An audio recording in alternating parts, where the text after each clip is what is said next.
اللهم صل وسلم على نبينا محمد رب اشرح لي صدري ويسر لي امري واحلل عقدة من لساني يفقهوا قولي رب يسر ولا تعسر وتمم بالخير اللهم وفقنا لما تحب وترضى آمین یا رب العالمین۔ آپ سب کو دل کی گہرائیوں سے مرحبا، خوش آمدید پارہ نمبر 6 میں انشاءاللہ، جس میں سورۃ النساء کے آخری 4 رکوع شامل ہیں اور رکوع نمبر 21 تا 24 وہ سورۃ النساء کے ہیں، اور اس کے بعد سورۃ المائدہ کے 16 رکوع جو ہیں ان میں سے پہلے 10 رکوع اس پارے میں شامل ہیں۔ ٹھیک ہے جی، تو ہم آغاز کرتے ہیں انشاءاللہ۔ اعوذ باللہ من الشیطان الرجیم۔ رکوع نمبر 21 سورۃ النساء، آیات ہیں اس کی 142 سے لے کے 152 تک، 142 سے لے کر 152 تک۔ ٹائٹل ہے جی کافروں کو دوست بنانے والے منافق ہیں۔ اس جگہ پر قرآن کریم نے ایک بات کھول کر بیان فرما دی ہے کہ مسلمانوں کی دلی دوستی صرف مسلمانوں سے ہو سکتی ہے، لیکن منافقین کا طرز عمل کیا ہے کہ وہ کفار سے بھی اپنے تعلقات کو بنا کر رکھتے ہیں اپنے دنیاوی مفادات کو محفوظ رکھنے کے لیے۔ تو بتایا کیا گیا کہ یہ منافقین جہنم کے نچلے ترین گڑھے میں ہوں گے۔ ان المنافقین فی الدرک الاسفل من النار، منافقین جہنم کے سب سے نچلے ترین گھڑے میں ہوں گے۔ اللہ سبحانہ وتعالی ہم سب کی اس سے حفاظت فرمائے، آمین۔ نفاق کرنے والوں کا طرز عمل کیا ہوتا ہے ہم اس سے خوب اچھی طرح سے واقف ہیں۔ مین جو بات ان کے اندر ہوتی ہے وہ یہ کہ قول و فعل میں تضاد ہوتا ہے، جو بات وہ کہتے ہیں وہ کرتے نہیں، جو ظاہری نظر آ رہا ہوتا ہے وہ ان کے باطن کے اندر نہیں ہوتا۔ تو منافقین کی جو علامات ہیں قرآن میں جگہ جگہ بیان ہوئی ہیں، ہمیں ان کو سامنے رکھتے ہوئے ہمیشہ اپنے آپ کو بچا کے رکھنا ہے۔ پھر بتایا گیا کہ ہاں اگر غلط طرز عمل کی کوئی اصلاح کر لے، توبہ کی روش اختیار کر لے، اپنے معاملات کو درست کر لے تو اللہ اس کو معاف فرمانے والا ہے۔ اسی مقام پر یہ اہم پوائنٹ بھی ہمیں نوٹ کرنا چاہیے کہ پکے کافر تو وہ لوگ ہیں جو اللہ تعالیٰ اور اس کے رسول صلی اللہ علیہ وآلہ وسلم کی اطاعت میں فرق کریں، یا وہ لوگ کہ جو کچھ رسولوں کو مانے کچھ کا انکار کر دیں، جیسے یہود و نصارہ کا معاملہ کہ نبی کریم صلی اللہ علیہ وآلہ وسلم کی رسالت کا وہ انکار کرتے ہیں۔ اس مقام پر یہ بتایا گیا ہے کہ ایسا طرز عمل اختیار کرنے والے پکے کافر ہیں۔ ٹھیک ہے، تو کیا ضرورت ہے؟ ضرورت ہے بچنے کی۔ ایسے جو بھی اسلوب اپنائے ہوئے ہیں ہمیں ضرورت ہے کہ ہم ان سے بچ سکیں۔ پھر ہمارے پاس رکوع نمبر 22 ہے اور آیات 153 سے لے کے 162 تک، مطلب 153 سے لے کے 162 تک۔ اس میں کیا بتایا گیا؟ حضرت عیسیٰ علیہ السلام کو اوپر اٹھا لیا گیا۔ ان آیات میں اس بات کا ذکر ہے کہ یہود نے بڑے تکبر سے وعدہ کیا کہ ہم نے حضرت عیسیٰ علیہ السلام کو قتل کر دیا، معاذ اللہ۔ جواب میں اللہ سبحانہ وتعالیٰ نے فرمایا کہ حضرت عیسیٰ علیہ السلام نہ تو صلیب پر لٹکائے گئے اور نہ ہی قتل کیے گئے، بلکہ مصلوب ہونے والا کوئی اور تھا جس کی صورت حضرت عیسیٰ علیہ السلام کی صورت سے بدل دی گئی۔ اب جو انہیں قتل کرنے کا دعویٰ کرتے ہیں وہ شبہات کا شکار ہیں، they are in doubts۔ حضرت عیسیٰ علیہ السلام اللہ سبحانہ وتعالی کے رسول تھے، اور رسولوں کے بارے میں اللہ کی سنت ہے لَأَغْلِبَنَّ أَنَا وَرُسُلِي، میں اور میرے رسول لازماً غالب آئیں گے، سورۃ المجادلہ آیت 21 کی روشنی میں۔ حضرت عیسیٰ علیہ السلام کو آسمان پر اٹھا لیا گیا، وہ قرب قیامت زمین پر دوبارہ آئیں گے، تمام اہل کتاب ان پر ایمان لائیں گے، ایمان کو ظاہر کرنے والے سرخرو ہوں گے اور ایمان کو چھپانے والے کیا ہوں گے؟ برباد ہو جائیں گے۔ حضرت عیسیٰ علیہ السلام روز قیامت ان سب کے طرز عمل پر جو ہے وہ گواہ ہوں گے۔ تو ہم یہ جانتے ہیں کہ یہود نے حضرت عیسیٰ علیہ السلام کی مخالفت کی اور معاذ اللہ ان کی جان کے درپے ہو گئے تھے۔ یہ بات سورہ آل عمران میں بھی ذکر کی گئی تھی۔ اس مقام پر بھی اللہ سبحانہ و تعالیٰ نے فرمایا ہے، وضاحت فرمائی ہے کہ اللہ سبحانہ و تعالیٰ نے کیسے حضرت عیسیٰ علیہ السلام کی حفاظت کی ہے، کیسے ان کی پروٹیکشن کی ہے۔ یہود نے تو ان کی دشمنی میں آ کر رومی سلطنت کے ذریعے ان کو سولی دلوانے کی پوری کوشش کی۔ اللہ سبحانہ و تعالیٰ کا کرم کہ اس نے اپنے پیغمبر کی حفاظت فرمائی اور ان کو آسمانوں پر بلند فرما لیا۔ مزید تفضیلات اس حوالے سے ہمیں احادیث مبارکہ میں ملتی ہیں کہ قیامت سے قبل حضرت عیسیٰ علیہ السلام کا نزول ہوگا اور پھر اہم معاملات دنیا کے اندر جو بھی ہماری روئے ارضی ہے اس پر اللہ کا دین غالب ہوگا اور پھر وہ معاملات سارے جو ہیں قرب قیامت پیش آئیں گے۔ ہمارے پاس اس کے بعد ہے رکوع نمبر 23، آیات ہے اس کی 163 سے لے کر 171 تک۔ رسالت کے بعد بے عملی کا کوئی جواز نہیں ہے۔ سورۃ النساء کی آیا نمبر 165 میں اللہ سبحانہ و تعالیٰ نے فرمایا ہے کہ رسولاً مبشرین و منذرین، اللہ نے رسولوں کو بھیجا بشارت دینے والا بنا کر اور انذار کرنے والا بنا کر۔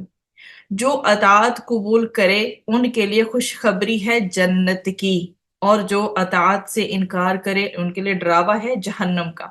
تو اللہ سبحانہ و تعالیٰ فرما رہے ہیں کہ رسولوں کو اللہ نے بھیجا بشارت دینے والا بنا کر اور ڈرانے والا بنا کر، تاکہ رسولوں کے آ جانے کے بعد اب لوگوں کے پاس کوئی حجت باقی نہ رہے، کوئی ایکسکیوز باقی نہ رہے کہ کیوں انہوں نے اللہ تعالیٰ کی بندگی کی روش اختیار نہیں کی۔ یہ اللہ کا احسان ہے کہ اس نے کتابیں بھی بھیجی، رسولوں کو بھی بھیجا۔ اب کوئی لیم ایکسکیوز میرا، آپ کا، ہم میں سے کسی کا نہیں چلے گا، کسی بندے کا نہیں چلے گا۔ حق اللہ سبحانہ و تعالیٰ نے واضح کر دیا ہے۔ اب جو قبول کرے گا اس کے لیے تو بشارتیں ہی بشارتیں ہیں، جو قبول نہ کرے، جو اطاعت نہ کرے، جو اس انذار سے جو کہ نبیوں نے آ کر ڈرایا، پیغمبروں نے، انذار کا مطلب ہوتا ہے ڈرانا۔ جب کوئی نیک کام کرے تو اس کو کیا کرنا ہے؟ اس کو خوشخبری سنانی ہے آخرت کی، وہ بھی جنت کی۔ اور انذار کا مطلب ہوتا ہے ڈرانا۔ جب کوئی ایک غلط کام میں مبتلا ہو اور وہ ایسے کام کر رہا ہو جو عذاب کی طرف لے کے جانے والے ہیں تو اس کو کہا جاتا ہے انذار۔ اس کی بیس پہ ہی ہے بشر، باشین را کی بیس پہ مبشرین بنتا ہے، نون ذا را کی بیس پہ بنتا ہے منذرین۔ تو مبشرین ہوتے ہیں خوشخبری دینے والے اور منذرین ہوتے ہیں ڈرانے والے۔ تو جو تو حق کو قبول کر لے اس کے لیے بشارتیں ہی بشارتیں، خوشخبریاں ہی خوشخبریاں ہیں۔ جو حق سے منہ موڑ جائیں، جو ڈس اوبیڈینس کریں، ان کے لیے کیا ہے؟ انذار ہے، یعنی عذاب کا ڈراوا ہے۔ اس طرح سے پھر اس کے بعد یہ ذکر جو کہ اہل کتاب میں ہے، خاص طور پر ان کو دعوت دی جا رہی ہے، اور سورۃ النساء میں اہل کتاب کا ذکر آل عمران کی طرح بھی آیا، سورہ بقرہ میں بھی آیا۔ ان کو اب بھی کہا جا رہا ہے کہ دیکھو اللہ کے آخری رسول صلی اللہ علیہ وآلہ وسلم تشریف لے آئے ہیں، ان پر ایمان لاؤ، اسی میں خیر ہے۔ کیونکہ اب مسلمان وہی ہوگا جو رسالت مآب صلی اللہ علیہ وآلہ وسلم کو تسلیم کرے۔ اسی میں دیکھیں آیا نمبر 171 میں کہ عیسائیوں کو اعتدال پہ رہنے کی دعوت دی گئی۔ اس میں عیسائیوں نے کیا کیا تھا؟ حضرت عیسیٰ علیہ السلام کی محبت میں غلو کیا تھا، مطلب وہ حد سے بڑھ گئے تھے، یعنی وہ ان کی محبت میں حد سے آگے بڑھ گئے اور انہیں اللہ کا بیٹا قرار دے دیا۔ پھر اللہ کے ساتھ حضرت عیسیٰ علیہ السلام اور ان کی والدہ کو بھی معبود قرار دے کر تین خدا کا عقیدہ انہوں نے گھڑ لیا، معاذ اللہ۔ اس آیت میں فرمایا یہ کیا کہ حد سے آگے نہ بڑھو۔ حضرت عیسیٰ علیہ السلام اللہ کے رسول ہیں اور اس کے کلمہ کن کا ظہور ہیں، جو اللہ نے حضرت مریم علیہ السلام کی طرف بھیجا تھا۔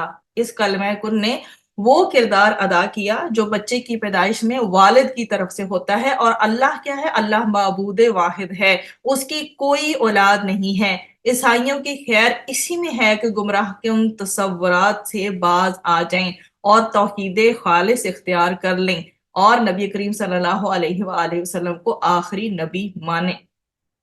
بات یہ ہے کہ یہ جس قدر گمراہی ہے، جس قدر یہ مشرکانہ تصورات پھیل چکے ہیں، ہمیں یہ رک کر سوچنے کی ضرورت ہے کہ ہمارا معاشرہ بھی انہی چیزوں میں مبتلا تو نہیں ہو چکا۔ اس کے حوالے سے مولانا الطاف حسین حالی نے کیسے نقشہ کھینچا ہے مسلمانوں کی اس صورتحال کا، کہ نبیوں کو جو چاہیں خدا کر دکھائیں، اماموں کا رتبہ نبی سے بڑھائیں، مزاروں پہ دن رات نظریں چڑھائیں، شہیدوں سے جا جا کے مانگے دعائیں، نہ توحید میں کچھ خلل اس سے آئے، نہ اسلام بگڑے، نہ ایمان جائے۔ تو کہیں ہم بھی ایسی صورتحال میں مبتلا تو نہیں ہیں کہ ہم غلو کر رہے ہوں؟ اللہ سبحانہ و تعالی پرانی جتنی بھی قومیں گزری اور انہوں نے وہ اعمال جو کیے جو اللہ کو پسند نہیں آئے، اللہ سبحانہ و تعالی ہمیں ان سب سے بچائے، آمین۔ اب ہمارے پاس اگلا رکوع ہے اور یہ سورۃ النساء کا آخری رکوع ہے، رکوع نمبر 24۔ آیات اس میں ہمارے پاس 172 سے لے کر 177 تک ہے۔ اللہ پر ایمان لاؤ اور قرآن کے ساتھ چمٹ جاؤ۔ بار بار ان کو دعوت دی جا رہی ہے، آخری پیغمبر حضرت محمد مصطفیٰ صلی اللہ علیہ وآلہ وسلم تشریف لا چکی ہیں، ان کو مانو، قرآن حکیم کی دعوت کو قبول کرو۔ اور یہ جو عیسیٰ علیہ السلام کے تعلق سے بگاڑ پیدا ہوا تھا نصارہ میں، جو خدا کا بیٹا قرار دیا انہوں نے معاذ اللہ، ان کو اس باطل عقیدے کی نفی بھی اللہ سبحانہ و تعالیٰ نے فرمائی، اور بتایا گیا کہ عیسیٰ علیہ السلام تو اللہ کے بندے ہیں اور انہوں نے اللہ ہی کی بندگی کی دعوت دی ہے۔ پھر مزید یہ بات بتائی جا رہی ہے کہ تمام انسانوں کو بتایا گیا کہ قرآن کریم کی صورت میں ہدایت تمہارے پاس آ چکی ہے۔ اب جو لوگ قرآن کو تھام لیں ان کے لیے اللہ تعالیٰ کی رحمت ہے اور ان کے لیے اللہ تعالیٰ کا فضل ہے۔ اللہ تعالیٰ ان کو صراط مستقیم پر رہنمائی فرمائے گا، آگے بڑھائے گا۔ اللہ سے دعا ہے اللہ تعالیٰ ہمیں اپنے فضل و کرم سے بھی نوازے اور صراط مستقیم تک ہماری جو زندگی کی جو رہنمائی ہے نا، اللہ سبحانہ و تعالیٰ آخری لمحے تک زندگی کے جاری فرمائے، آمین۔ اب اس کے بعد چھٹے پارے میں سورۃ المائدہ کا آغاز ہوتا ہے۔ یہ بھی ایک طویل مدنی سورت ہے، اور اگر اس کو عنوان دیا جائے، اس پوری سورہ کو ٹائٹل دیا جائے نا، تو وہ یہ بنتا ہے نفاذ شریعت اور اس کی جدوجہد کی جو تاکید، اس کا ایمفسس ملتا ہے۔ تو یہ بہت زوردار انداز میں سورۃ المائدہ کا یہ جو موضوع ہے وہ سامنے اس کو آبزرو کیا گیا کہ یہ بن رہا ہے بیسیکلی، ٹھیک ہے۔ تو اس میں ٹوٹل جو ہے اس پارہ میں 16 رکوع ہیں، اور اس کی اہمیت کے حوالے سے ہمیں بہت ہی خوبصورت جو ہے وہ ارشاد نبوی صلی اللہ علیہ وآلہ وسلم ملتا ہے۔ علموا رجالکم سورۃ المائدہ وعلموا نساءکم سورۃ النور، بحقی اپنے مردوں کو سورہ مائدہ اور خواتین کو سورہ نور سکھاؤ۔ تو قرآن کریم میں اس سورہ کا رکوع نمبر 1 میں جو آیات ہمارے پاس ہے 1 to 5، اس کا آغاز بہت خوبصورت ٹائٹل کے ساتھ ہوا ہے کہ نیکی اور تقوی کے کام میں تعاون کرو۔ قرآن کریم نے بہت خوبصورت انداز میں اس کا آغاز فرمایا کہ تعاونوا علی البر والتقوی ولا تعاونوا علی الاثم والعدوان، کیا کرو، نیکی اور تقوی کے کاموں میں ایک دوسرے کے ساتھ تعاون کرو، اور گناہ اور زیادتی کے کاموں میں ایک دوسرے کے ساتھ تعاون نہ کرو۔ خیر کی بات، نیکی کی بات کہیں بھی ہے، ہماری بات جو ہے اس کی سپورٹ کے لیے ہونی چاہیے جو کہ نیکی پر مبنی کوئی عمل ہے، اور شر کا معاملہ، باطل کا معاملہ اپنوں میں سے بھی اگر کوئی کر رہا ہو تو بہرحال اسے اتفاق نہیں کرنا چاہیے۔ ایک اور اہم جو ہمیں اعلان اس میں ملتا ہے، جو اس مقام پر آیا حجت الوداع کے موقع پر نبی کریم صلی اللہ علیہ وآلہ وسلم نے اس آیت کریمہ کو جو ہے اس کا ان پر نزول ہوا، الیوم اکملت لکم دینکم واتممت علیکم نعمتی ورضیت لکم الاسلام دینا، کہ اللہ فرماتا ہے کہ آج کے دن میں نے تمہارے لیے تمہارے دین کو مکمل فرما دیا اور اپنی نعمت تم پر مکمل کر دی، اور میں نے اسلام کو تمہارے لیے دین کے طور پر پسند کیا۔ اللہ نے دین کمپلیٹ کوڈ آف لائف کے طور پر دیا ہے۔ یہ اسلام مکمل ضابطۂ حیات ہے، اور اللہ فرماتا ہے کہ میں نے اسلام کو دین کے طور پر پسند کیا۔ اسلام دین ہے، یہ وہ انگریزی والا ریلیجن نہیں ہے جو بائی ڈیفالٹ زندگی کے چند انفرادی معاملات تک لمیٹڈ رہتا ہے یا محدود ہوتا ہے۔ اسلام دین ہے، مکمل ضابطۂ حیات ہے، اور اللہ نے مکمل فرما کر دیا اور پورے اسلام میں داخلے کا ہم سے تقاضا بھی کیا۔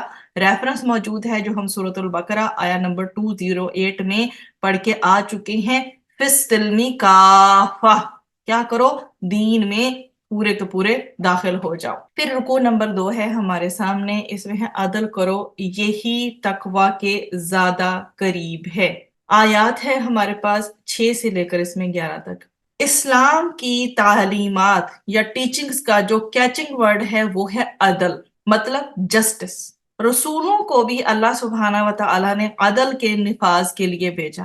امام الانبیاء صلی اللہ علیہ وآلہ وسلم کو عدل کے نفاذ کے لیے بھیجا، اور یہاں بھی کیا بتایا گیا کہ تم عدل کے علمبردار بن کر کھڑے ہو جاؤ اور عدل کی بات کرو، یہی تقوی کے زیادہ قریب ہے۔ بتا دیا گیا کہ کسی کی دشمنی آڑے نہ آ جائے اس بات پہ کہ تم عدل کی بات نہ کرو، کہ اگر میں نے عدل کی بات کی تو میرے فلاں دشمن کا یا فلاں کا فائدہ ہو جائے گا۔ نہیں، عدل کی بات کرنی ہے، کسی کی دشمنی آڑے نہ آئے، اور نہ ہی وابستگیاں جو اپنوں کی ہوتی ہیں وہ آڑے آئیں۔ جب بھی ممکن ہو عدل کے سامنے سٹینڈ لیں، کھڑے ہو جائیں اور عدل پہ قائم رہیں۔ دنیا میں اجر ملے نہ ملے اللہ تعالیٰ دیکھ رہا ہے، آخرت میں وہ ضرور اجر سے نوازے گا۔ پھر ہمارے پاس رکوع نمبر 3 ہے، اور اس میں آیات ہیں 12 سے لے کر 19 تک، from 12 to 19۔ عہد شکنی کی سزا اللہ کی طرف سے لعنت کی صورت میں۔ جب عہد کو توڑا جائے تو پھر اللہ تعالیٰ کی لعنت کا بندہ جو ہے وہ پھر مستحق بن جاتا ہے۔ اللہ تعالیٰ کی لعنت سے مراد کیا ہے؟ اس سے مراد ہوتی ہے رحمت سے دوری۔ تو یہاں خاص ذکر ہے بنی اسرائیل کے تعلق سے۔ بنی اسرائیل کے انبیاء سے یہ عہد لیا گیا تھا کہ آخری رسول صلی اللہ علیہ وآلہ وسلم تشریف لائیں گے تو ان کا تمہیں ساتھ دینا ہے، اور جو وعدہ اللہ تعالیٰ نے پیغمبروں سے لیا تھا وہ ان کی امتوں پر بھی لازم تھا۔ تب بنی اسرائیل کو توجہ دلائی جا رہی ہے کہ اس عہد کی پاسداری کرو۔ ایک عہد تو کیا تھا کہ تم نماز قائم کرو گے اور زکوٰۃ ادا کرو گے، اور اللہ فرما رہا ہے کہ یہ عہد بھی لیا تھا کہ میرے رسولوں کا تم ساتھ دو گے اور ان پر ایمان لا کر ان کا ساتھ دو گے اور دین کے معاملے میں ان کی نصرت کرو گے۔ یہ تسلسل سے عہد کا جو معاملہ ہے پھر جاری رہا۔ اب جو یہود و نصارہ موجود ہیں، اہل کتاب موجود ہیں، ان کو امام الانبیاء علیہ السلام کی امام الانبیاء صلی اللہ علیہ وآلہ وسلم کی دعوت کے تعلق سے بتایا جا رہا ہے۔ یہ پچھلا عہد جو تھا تمہارے رسولوں سے لیا گیا تھا، اب وہ تم پر بھی کیا ہے؟ بائنڈنگ ہے اس چیز کی، تم پر بھی لازم ہے کہ یہ آخری رسول صلی اللہ علیہ وآلہ وسلم آ گئے، اب ان کا ساتھ دو۔ اب پھر بتایا گیا کہ جو عہد شکنی کرے پھر وہ اللہ تعالیٰ کی لعنت کا مستحق ہو جائے گا۔ اہل کتاب کو دعوت دی گئی بار بار بار بار کہ امام الانبیاء صلی اللہ علیہ وآلہ وسلم جو کچھ بھی تمہارے اوپر واضح کر رہی ہیں وہ جو تم نے اپنی کتابوں میں چھپا رکھا تھا، یہ چھپا رکھا تھا تم نے ان کی بشارت کو، ان کے دیگر امور کو۔ ہم اس چیز کو ڈسکس کر رہے تھے کہ جب اللہ سبحانہ و تعالیٰ نے نبی کریم صلی اللہ علیہ وآلہ وسلم کو بھیج دیا اور انہوں نے جو بھی کچھ آ کر واضح کیا، جو کچھ بھی انہوں نے اپنی کتابوں میں چھپا رکھا تھا، ان کے حوالے سے بشارتیں، جو بھی دیگر امور تھے، اللہ کے حکم سے اللہ سبحانہ و تعالیٰ نے نبی کریم صلی اللہ علیہ وآلہ وسلم کو جب مبعوث فرمایا، اب جب وہ آ گئے ہیں تو ان پر تم ایمان لاؤ، اسی میں تمہاری بھلائی ہوگی۔ اللہ کے نبی صلی اللہ علیہ وآلہ وسلم کے عہد میں جو یہود و نصارہ جو ہے موجود تھے ان کا بھی ذکر ہے، اور ماضی کے لوگوں کا بھی۔ یہ کہتے تھے کہ ہم اللہ تعالیٰ کے محبوب اور چہیتے ہیں۔ کیا کہتے تھے؟ نحن ابناء اللہ، یہ کہتے تھے کہ ہم اللہ تعالیٰ کے بیٹوں کی مانند ہیں، ہم اللہ کے بڑے چہیتے ہیں۔ تو اللہ تعالیٰ کا یہاں پہ ان کے لیے تبصرہ ہے کہ اگر تم اتنے چہیتے ہو تو اللہ تمہیں عذاب کیوں دیتا ہے؟ تمہاری تاریخ بھری ہوئی ہے اللہ کے عذاب تم پر مستقل آتے رہے۔ یہ خوش فہمی ان کی تھی، ان کی وشفل تھنکنگ تھی کہ کرنا کرانا کچھ نہیں ہے، حق کو قبول نہیں کرنا جو روز روشن کی طرح ان کے اوپر عیاں ہے، اس کو قبول نہیں کرنا، حق کے تقاضوں پر عمل نہیں کرنا، لیکن کلیم اتنا بڑا کرنا ہے کہ ہم تو اللہ کے محبوب ہیں۔ ہمیں یہاں پر رک کے یہ سوچنا چاہیے کہ آج ہمارے بھی دعوے کچھ ایسے تو نہیں ہیں خدا نخواستہ، یہ کتاب سے دوری کا معاملہ، دین سے دوری کا معاملہ، اور یہ بات کہیں ہمارے دماغوں میں کہیں رچ بس تو نہیں گئی ہے کہ ہم بھی بخشے بخشائے ہیں۔ محض دعووں سے بات نہیں بنتی، اللہ کو چاہیے ہمارے عمل کا ثبوت۔ ہمارا دین اس چیز کا تقاضا کرتا ہے کہ ہم فائن اینڈ فیئر ہو کے علم بھی حاصل کریں اور اس پر عمل بھی کریں، اس کو پھر آگے قبولیت کے لیے اللہ پر چھوڑ دیں۔ اور یقیناً ہماری ایک ایفرٹ کے آگے اللہ سبحانہ و تعالی کس قدر خوشی سے اس کو لیتے ہیں۔ اللہ تعالیٰ ہمیں وہ خوشی بھی نصیب فرمائے، اور اللہ تعالیٰ ہمیں علم، صحیح علم کے اوپر صحیح طریقے سے عمل کی توفیق بھی دے۔ پھر ہمارے پاس جو ہے آیات آ جاتی ہیں 20 سے لے کر 26 تک، فرام 20 to 26، رکوع نمبر 4۔ نفاذ شریعت کی جد و جہد سے اعراض کی شرمناک مثال یہاں بیان کی گئی ہے۔ حضرت موسیٰ علیہ السلام کا تذکرہ ہے۔ ان کے عہد میں اللہ سبحانہ و تعالیٰ نے حکم دیا تھا کہ بنی اسرائیل چلیں اور فلسطین کی مقدس سرزمین پر جائیں، اور قتال کا حکم عطا کیا جا رہا ہے۔ تورات عطا ہو چکی ہے، اب ایک خطہ چاہیے کہ جہاں اللہ کے احکامات کا نفاذ ہو سکے۔ تو حضرت موسیٰ علیہ السلام نے قتال کے لیے پکارا، قوم نے صاف کورا جواب دے دیا، فَاذْهَبْ أَنْتَ وَرَبُّكَ فَقَاتِلَا إِنَّا هَاهُنَا قَاعِدُونَ۔ تو انہوں نے کیا کہا، اے موسیٰ علیہ السلام آپ جائیے، آپ اور آپ کا رب جا کے قتال کیجئے، ہم تو یہیں بیٹھے رہیں گے۔ یہ ہے جو حضرت موسیٰ علیہ السلام کی اس قوم نے فرار کی جو روش اختیار کی قتال سے، یہ دکھائی جا رہی ہے سچویشن۔ پھر حضرت موسیٰ علیہ السلام نے اللہ کے حضور دعا کا معاملہ کیا، اے اللہ میری اور میرے بھائی پر تو رحم فرما اور ان کے ساتھ تو اپنا معاملہ فرما لے۔ اللہ سبحانہ و تعالیٰ نے اس فاسق قوم کے لیے عذاب مقرر کیا، اور 40 سال تک یہ بنی اسرائیل جو ہیں وہ صحرا کے اندر بھٹکتے رہے۔ یہ ہے جو قتال فی سبیل اللہ کے تقاضوں سے اس قوم نے اعراض کیا، تو اللہ نے سزا کے طور پر ان کو صحرا میں بھٹکتا ہوا چھوڑ دیا۔ یہاں یہ یاد رکھیں کہ جب حضرت محمد مصطفیٰ صلی اللہ علیہ وآلہ وسلم کے پیارے صحابہ، جب ان کو بدر کا میدان کا معلوم ہوا، ٹھیک ہے کہ بدر کا میدان سجنے والا ہے، تو عرض کی، یا رسول اللہ صلی اللہ علیہ وآلہ وسلم، ہمیں حضرت موسیٰ علیہ السلام کے ساتھیوں سے قیاس نہ کیجیے گا، آپ حکم دیجئے، اللہ تعالیٰ ہمارے ذریعے آپ کی آنکھوں کو ٹھنڈک عطا فرمائے گا۔ اجتماعیت موجود ہو امیر کی، امیر بھی موجود ہو، اجتماعیت بھی ہو، جو امیر کی اطاعت کرے تو پھر اللہ کی مدد بھی آتی ہے۔ لیکن موسیٰ علیہ السلام، ہارون علیہ السلام موجود ہیں، قوم نے انکار کر دیا، دین کے غلبے کی جدوجہد کا وہاں معاملہ نہ ہو سکا، اور یہ بات پایا تکمیل کو نہ پہنچ سکی۔ لیکن امام الانبیاء صلی اللہ علیہ وآلہ وسلم کے عہد میں ایسا ہوا۔ آج اللہ ہمیں توفیق عطا فرمائے، پکار تو لگی ہوئی ہے اور دین کے غلبے کی جدوجہد کے تقاضے بھی ہمارے سامنے موجود ہیں۔ اللہ ہمیں اس پکار پر لبیک کہتے ہوئے جان و مال اس راہ میں لگانے کی توفیق عطا فرمائے انشاءاللہ۔ پھر ہمارے پاس آگے رکوع نمبر 5 ہے، آیات اس میں 27 سے لے کر 34 تک ہیں، 27 to 34۔ قربانی متقیوں کی قبول ہوتی ہے۔ تو یہ مشہور اس میں انسیڈنٹ ہے، حضرت آدم علیہ السلام کے 2 بیٹے حابیل اور قابیل کے تعلق سے ایک معاملے میں ان کا نزاع پیدا ہو گیا تھا، اور اس نزاع یعنی جھگڑے کو، جو اختلاف رائے کا جو معاملہ ہوا، اس کو طے کرنے کے لیے طے کیا گیا کہ راہ خدا میں قربانی پیش کی جائے۔ تو اس سلسلے میں جو پھر یہ ہوا، بیسیکلی ان دونوں نے اللہ کی بارگاہ میں قربانی پیش کی۔ حضرت حابیل کی قربانی قبول ہوئی اور قابیل کی قبول نہ ہو سکی۔ قابیل نے غصے میں حضرت حابیل کو قتل کرنے کی دھمکی دی، تو حضرت حابیل نے بڑی پرحکمت بات بیان فرمائی کہ بے شک اللہ تعالیٰ متقیوں کی قربانیاں ہی قبول فرماتا ہے۔ تو نفاذ شریعت کے لیے ایسے ہی لوگوں کی پھر جدوجہد جو ہے وہ کامیاب ہوتی ہے۔ اب جب قربانی پیش کر دی گئی اور قابیل کی پیش نہ ہوئی، تو قابیل کو کیا آ گیا، اس کو غصہ آ گیا، ٹھیک ہے۔ تو یہاں یہ بتایا گیا کہ قربانی ان کی ہی قبول ہوتی ہے جن کے دل میں کیا ہے،